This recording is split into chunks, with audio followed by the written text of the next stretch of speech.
waxaan rabaa marka hore aniga iyo wasiir Cabdiraxmaan anagoo ku hadlayno afka dawladda Soomaaliya waxaan idinkaga mahad celinaynaa geesinimadii aad qaadateen ee aad ugu tanaasusheen uguna hiiliseen qarankiina go'aansateenna in dagaalkii iyo hawshii aad ku jirteen aad ku beddeshaan midnimo wada hadal aad qaadataan iyo sida karaamada badan ee iyadoo uu idin hogaaminayo wasiirkiinni halkan aad u timaadeen mahad celintaas ayaan idiin jeedinaynaa walaalayaal aad iyo aad ayaad u mahadsantihiin marka labaad waxaan idin soo gaarsiinaynaa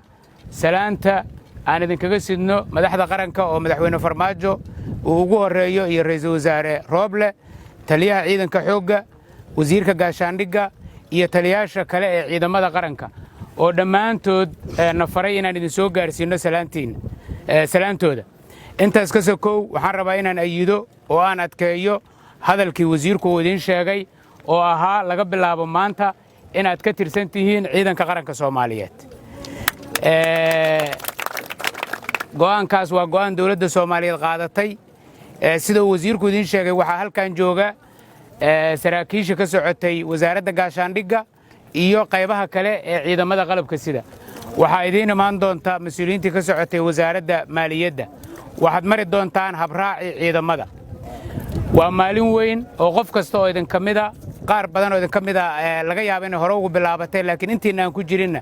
taariikh weyn oo qaali ah ay idin bilaaban doonto taasoo ah inaad tihiin ciidan qaran oo qaranka Soomaaliyeed matala jamhuuriyadda Soomaaliya dadka Soomaaliyeed ee ku noolna guud ahaantood matala taasoo ah runtii sharaf iyo cizi aad iyo aad maaragta u weyn mustaqbalkiina aad u harsan doontaan ubadkiina uu harsan doono idinkuna karaamo iyo sharaf aad weyn maaragta aad ku lahaa doontaan marka sida uu wasiirku sheegay waxaan maaragtay idinkula dardaarmaynaa in aad qalbigiina ka saartaan wax kasta oo walwala oo aad dawladda dhankeeda ka qabteen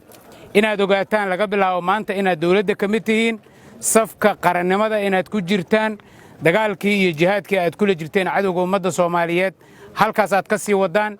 ciidamadiina aad la walaalowdaan aad ka mid noqotaan insha Allah tacaala waxaan rajaynaynaa qaar idin kamida oo maalmaha soo socda ama maalmo kamida xukumo qaybo kamida ciidamada Soomaaliyeed idinka oo ku raaxaysanaya oo dhadhamiyay sharafta iyo macaanka qarannimadu ay leedahay idinka oo ku faraxsan inaad walaalihiin iyo hooyooyinkiin xoreysaan ma aha kaliya gobolka Gedo ma aha kaliya Jubbaland waa jamhuuriyadda Soomaaliya marka magac weyn